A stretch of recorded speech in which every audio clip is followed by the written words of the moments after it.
السلام علیکم ورحمۃ اللہ وبرکاتہ۔ الحمد للہ رب العالمین والصلاة والسلام علی رسولہ الکریم، اما بعد فاعوذ باللہ السمیع العلیم من الشیطان الرجیم۔ یا ایہا الذین آمنوا لیستأذنکم الذین ملکت ایمانکم والذین لم یبلغوا الحلم منکم ثلاث مرات من قبل صلاة الفجر وحين تضعون ثيابكم من الظهيرة ومن بعد صلاة العشاء ثلاث عورات لكم ليس عليكم ولا عليهم جناح بعدهن طوافون عليكم بعضكم على بعض كذلك يبين الله لكم الآيات والله عليم حكيم۔ تو اللہ رب العالمین اس آیت کے اندر زندگی گزارنے اور گھروں میں ایک ساتھ رہنے اور اسی طریقے سے کب کس کے پاس آنے جانے ہیں اور کس طریقے سے آنے جانے ہیں، ان تمام چیزوں کے آداب کو اس آیت کے اندر ذکر کر رہا ہے۔ اللہ رب العالمین ذکر کرتے ہوئے فرماتا ہے، یا ایھا الذین آمنوا، اے وہ لوگو جو ایمان لائے ہو، جو اللہ اور اس کے رسول کی باتوں کی تصدیق کرتے ہو، جو اللہ اور اس کے رسول کے بتائے ہوئے باتوں پر عمل کرتے ہو، تو تم کو چاہیے کہ تم اس بات پر بھی عمل کرو۔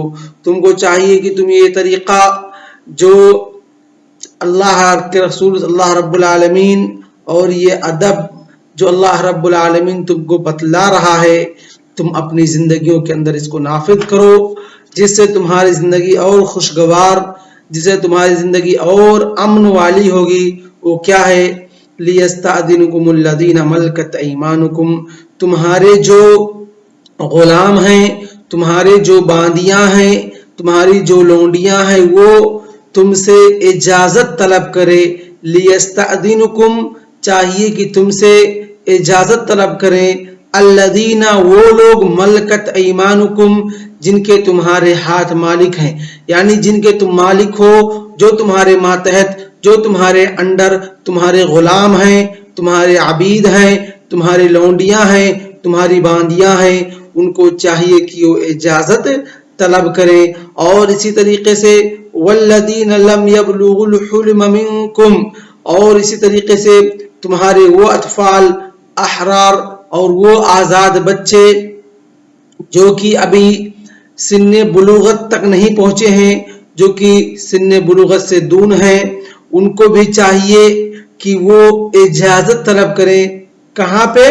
ثلاث مرات، 3 مرتبہ۔ یہاں مرات سے مراد کیا ہے؟ ای ثلاث اوقات، ای ثلاث اوقات کی 3 مرتبہ، 3 جگہ ایسی ہیں جہاں پر ان کو چاہیے کہ یہ جب آئیں تو ان اوقات میں اجازت طلب کریں، بغیر اجازت طلب کیے ہوئے ان اوقات میں داخل نہ ہوں۔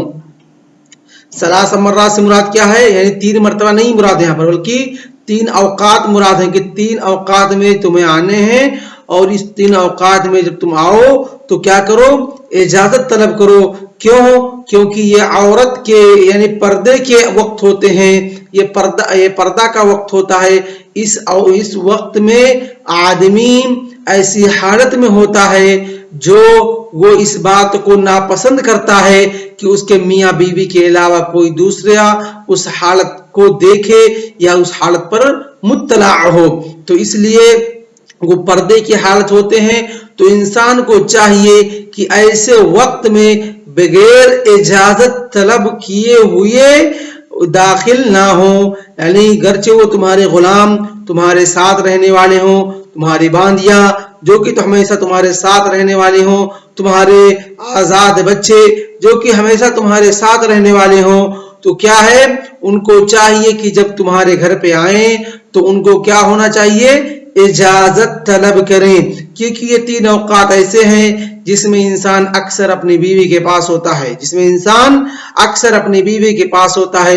اور انسان اپنی بیوی کے پاس کس حالت میں ہوتا ہے، کیسے ہوتا ہے، یہ ساری پردے کی چیزیں ہوتی ہیں جو انسان یہ بات ناپسند کرتا ہے کہ کوئی دوسرا اس حالت پر مطلع ہو یا کوئی دوسرا مجھے اس حالت میں دیکھے۔ وہ تین اوقات کیا ہیں؟ من قبل صلاۃ الفجر، صلاۃ فجر سے پہلے، یعنی فجر کی نماز سے پہلے رات کا جو وقت ہوتا ہے، رات کا جو ٹائم ہوتا ہے، وہ ٹائم پردے کا ہوتا ہے، شوہر اپنی بیوی کے ساتھ ہوتا ہے اور وہ کس حالت میں ہے، کس کپڑے میں ہے، کیا کر رہا ہے۔ آدمی اس تمام چیزوں کو ناپسند کرتا ہے کہ کوئی اس کو دیکھے، تو وہ پردے کے وقت ہوتے ہیں اور ان اوقات پر آدمی کسی دوسرے کو مطلع ہونے نہیں دینا چاہتا ہے۔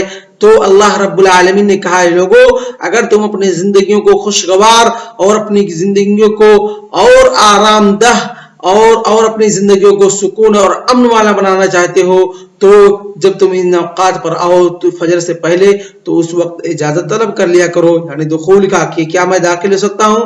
may I enter or not?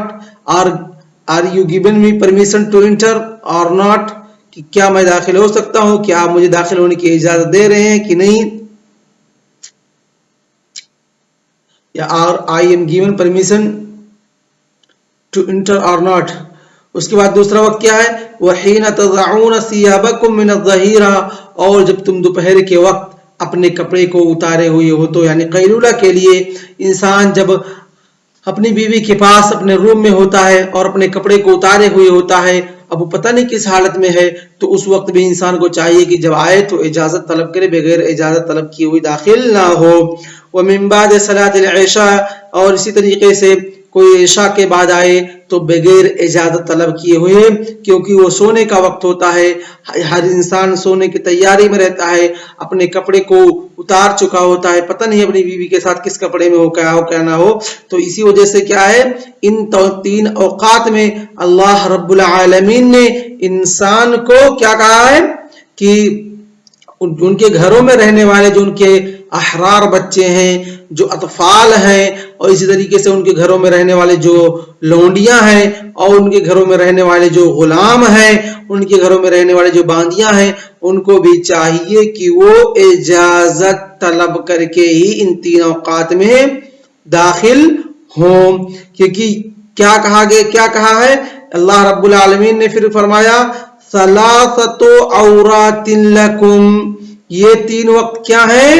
تم ان کے پردے کے وقت ہیں، ان کے کیا ہیں؟ پردے کے وقت ہیں۔ انسان ان تمام تین وقت کو چھپا کے رکھتا ہے اور اس کو دوسروں پہ ظاہر نہیں ہونے دیتا ہے۔ عورات کے معنی جو ہوتے ہیں وہ نقص اور کمی اور خلل کے ہوتے ہیں۔ عورات کے معنی کیا ہیں؟ نقص اور کمی اور خلل کے ہوتے ہیں۔ پھر بعد میں اس کا اطلاق ایسی چیزوں پر ہونے لگا جس کا ظاہر کرنا انسان ناپسند کرتا تھا، اور وہ انسان نہیں چاہتا کہ ایسی چیزوں کو ظاہر کیا جائے۔ تو اسی وجہ سے خاتون کو کیا کہا جانے لگا؟ عورت کہا جانے لگا۔ خاتون کا نام عورت کیوں پڑا؟ کیونکہ بعد میں جب اس کا اطلاق ایسی چیز پر ہونے لگا جس کا ظاہر کرنا انسان ناپسند کرنے لگا، تو عورت کو اپنی بیوی کے چہرے کو یا اپنی بیوی کو انسان اس کو ظاہر کرنا کسی دوسرے پر ناپسند کرتا ہے۔ وہ نہیں چاہتا کہ اس کی بیوی کا چہرہ کوئی دوسرا دیکھے یا اس کی بیوی کو کوئی دوسرا دیکھے۔ تو اسی وجہ سے عورتوں کو، خاتون کو کیا کہا جانے لگا؟ عورت کہا جانے لگا۔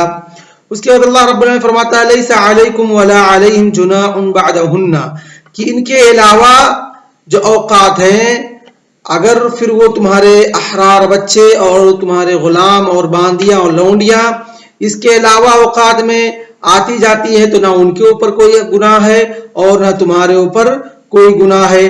طوافون علیکم بعضکم علی بعض پر طواف کرنے والی ہیں، کیونکہ وہ گھر کا تقریباً ایک طرح کا گھر کے فرد ہوتے ہیں، تو ان کے پاس آنا، ان کے پاس جانا، یہ کام وہ کام ہمیشہ لگا رہتے ہیں، گھر کے اندر چکر لگاتے رہتے ہیں۔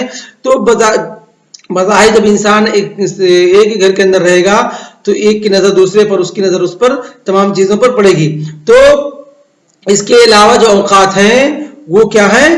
آپ بغیر اجازت کے آ جا سکتے ہیں، کوئی حرج نہیں ہے کیونکہ ایک دوسرے سے ملنا آنا جانا یہ سب لگا رہتا ہے. کذالک یبین اللہ لکم الآیات واللہ علیم حکیم. پھر اللہ رب العالمین فرماتا ہے کہ اسی طریقے سے اللہ رب العالمین اپنے احکام کو، اور کون سے احکام کو، آیات سے مراد کیا ہے یہاں پر؟ احکام ہے، اور یا قرآنی آیات جن کے اندر احکام بیان کیا گیا ہے. احکام یا قرآنی آیات جن کے اندر احکام اور اس طریقے سے دین کی شریعت کی تمام چیزیں بیان کی گئی. اللہ رب العالمین اسی طریقے سے دین کی باتوں کو تمہارے لیے واضح کرتا ہے، تم پر نمایاں کرتا ہے، تمہارے لیے بیان کرتا ہے. اور کہا واللہ علیم حکیم، اور اللہ رب العالمین جاننے والا اور حکیم ہے. یعنی کہ اللہ رب العالمین حکیم کیسے ہے؟ حکیم یہاں پر یعنی جو اللہ رب العالمین کی صفت بیان کیے گئے ہیں. ایک بات بتاتا چلوں آپ لوگوں کو آج پتہ کی کہ جو لاسٹ میں آیت کے اخیر میں جو ٹکڑا ہوتا ہے، جو اللہ رب العالمین کی صفت علیم، خبیر، حکیم، بصیر، نذیر، نصیر، یہ جو سب صفت آتے ہیں لاسٹ میں، یہ پوری آیت کا نچوڑ ہوتے ہیں. وہ ایک ٹکڑا کیا ہوتے ہیں؟ پوری آیت کا نچوڑ ہوتے ہیں. آپ اس سے پوری آیت کا مفہوم سمجھ سکتے ہیں. دیکھیں جیسے اللہ رب العالمین نے کہا واللہ علیم، کہ اللہ رب العالمین علیم ہے، یعنی کہ اللہ رب العالمین تمام چیزوں کا جاننے والا ہے کہ کون سے اوقات کس کے لیے بہتر ہیں، کون سے اوقات کس کے لیے مناسب ہیں، اور کون سی چیز کس کے لیے مناسب ہے. اسی طریقے سے اللہ رب العالمین احکام کو، دین کے شریعت کے احکام کو اور شریعت کے امور کو نازل کرتا ہے اور مقرر کرتا ہے. اور حکیم یعنی باریک بین، دانائی والا، یعنی کون سی چیز کہاں پر مناسب ہے. یعنی کہ 3 وقت میں آنا مناسب نہیں ہے، اسی لیے اللہ رب العالمین نے یہاں پر کیا کہا، ان تمام چیزوں کی حکمت کیا ہے سب اللہ رب العالمین جانتا ہے. اللہ رب العالمین جانتا ہے. اسی وجہ سے اللہ رب العالمین نے لاسٹ میں انہی جو اوپر آیتیں گزری ہیں، جو اوپر احکامات اور تمام چیزیں گزری ہیں، ان کا نچوڑ واللہ علیم حکیم، کہ اللہ رب العالمین جاننے والا اور حکیم ہے، کہ وہ جانتا ہے بہتر کہ اسی میں تمہاری بہتری ہے. کیونکہ اگر ایسا نہیں ہوگا تو تمہارے نظام، تمہارے روزانہ کی زندگی کا جو نظام ہے وہ درہم برہم ہو جائے گا. تمہاری زندگی اتنی خوشگوار اور تمہاری زندگی اتنی پرامن نہیں ہو سکے گی. اسی لیے اللہ رب العالمین نے اپنے لیے صفت حکمت کو ظاہر کرتے ہوئے ہمارے لیے چیز بیان کی کہ ہم پرامن اور خوشگوار زندگی گزار سکیں. اس کے بعد اللہ رب العالمین فرماتا ہے وَإِذَا بَلَغَ الْأَطْفَالُ مِنْكُمُ الْحُلُمَ فَلْيَسْتَأْذِنُوا كَمَا اسْتَأْذَنَ الَّذِينَ مِنْ قَبْلِهِمْ كَذَلِكَ يُبَيِّنُ اللَّهُ لَكُمْ آيَاتِهِ وَاللَّهُ عَلِيمٌ حَكِيمٌ. وَإِذَا بَلَغَ الْأَطْفَالُ مِنْكُمْ، اور اے لوگو جب تمہارے بچے پہنچ جائیں الحلم، بلوغت کو، یعنی اے مسلمانوں جب تمہارے بچے سن بلوغت تک پہنچ جائیں اور جب وہ بالغ ہو جائیں تو فَلْيَسْتَأْذِنُوا كَمَا اسْتَأْذَنَ الَّذِينَ مِنْ قَبْلِهِمْ، تو ان کو بھی چاہیے کہ جب وہ گھروں کے اندر داخل ہوں، گھروں کے اندر آئیں، کیونکہ اب وہ تمام چیزوں کو سمجھنے والے ہو چکے ہیں، تمام چیزوں کو جاننے والے ہو چکے ہیں. فَلْيَسْتَأْذِنُوا، تو ان کو چاہیے کہ وہ اجازت طلب کریں كَمَا اسْتَأْذَنَ الَّذِينَ مِنْ قَبْلِهِمْ، جیسا کہ اللہ رب العالمین نے اس سے پہلے ان لوگوں کے لیے اوقات میں 3 اوقات میں اجازت طلب کرنے کا حکم دیا ہے، اور کہا ہے کہ بغیر اجازت کے ان 3 اوقات میں داخل نہ ہو. جس طریقے سے اللہ رب العالمین نے ان کے لیے اجازت طلب کرنے کا حکم دیا تھا 3 اوقات میں، اسی طریقے سے جب یہ سن بلوغت کو پہنچ جائے تو ہمیشہ کیا ہے، ہمیشہ اجازت طلب کر کے گھروں کے اندر داخل ہو.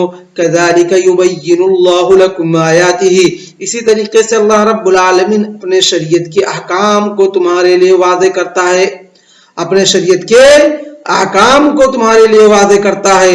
واللہ علیم حکیم، اور اللہ رب العالمین کیا ہے، یہاں پر بھی اللہ رب العالمین نے وہی صفت استعمال کی علیم اور حکیم کا، کہ اللہ رب العالمین بہتر جانتا ہے اور حکیم ہے کہ کون سی چیز کہاں پر بہتر دانائی والا ہے، تو اس کو وہیں پر وہ نافذ کرنا. یعنی کہ اب تمہارے بیٹے سمجھدار ہو گئے ہیں، کیا ہو گئے ہیں، سمجھدار ہو گئے ہیں، وہ تمام چیزوں کا فرق کرنے جاننے لگے ہیں.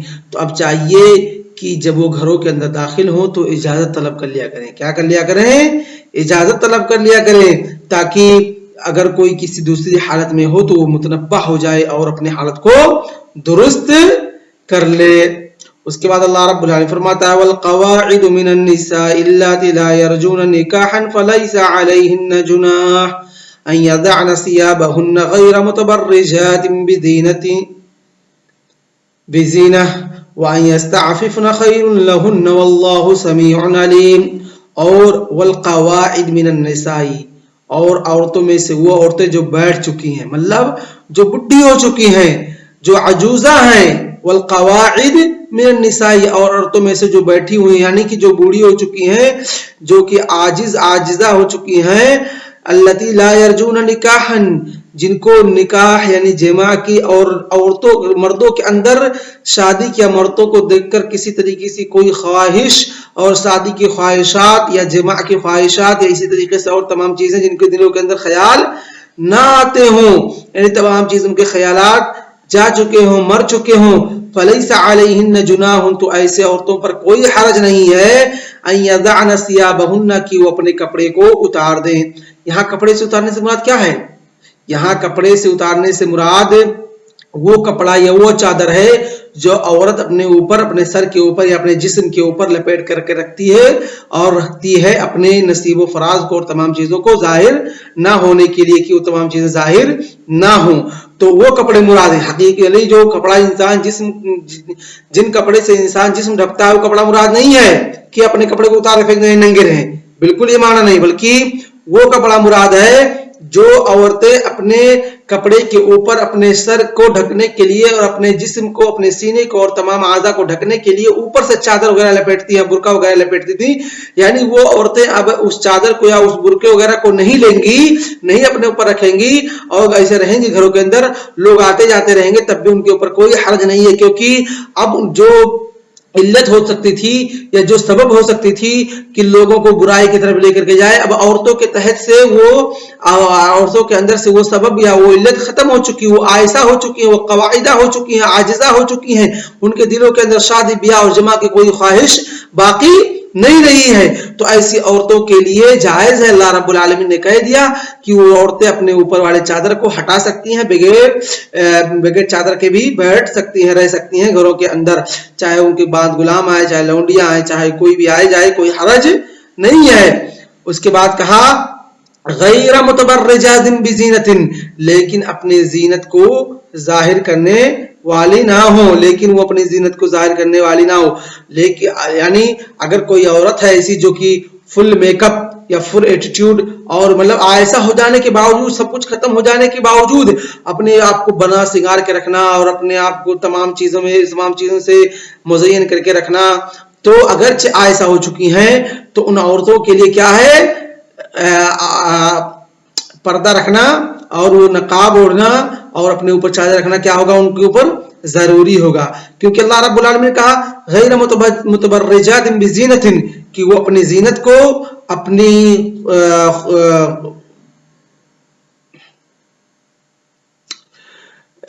خوبصورتی کو دکھانے والی اور اسی طریقے سے اس کو ظاہر کرنے والی، نمایاں کرنے والی نہ ہو۔ وَيَسْتَعْفِفْنَ خَيْرٌ لَهُنَّ، اور بہتر یہ ہے کہ وہ لوگ کیا ہوں، وہ عورتیں عفت طلب کریں، یعنی کہ اس کو ڈھانپ کر کے رکھیں، اوڑھ کر کے رکھیں، یہ ان کے لیے بہتر ہے۔ واللہ سمیع علیم، اور اللہ رب العالمین کیا ہے؟ سننے والا ہے اور جاننے والا ہے۔ تو آج کا درس ہم اسی پر اکتفا کرتے ہیں، وصلی اللہ علی نبینا محمد وعلی آلہ وصحبہ اجمعین، والسلام علیکم ورحمۃ اللہ وبرکاتہ۔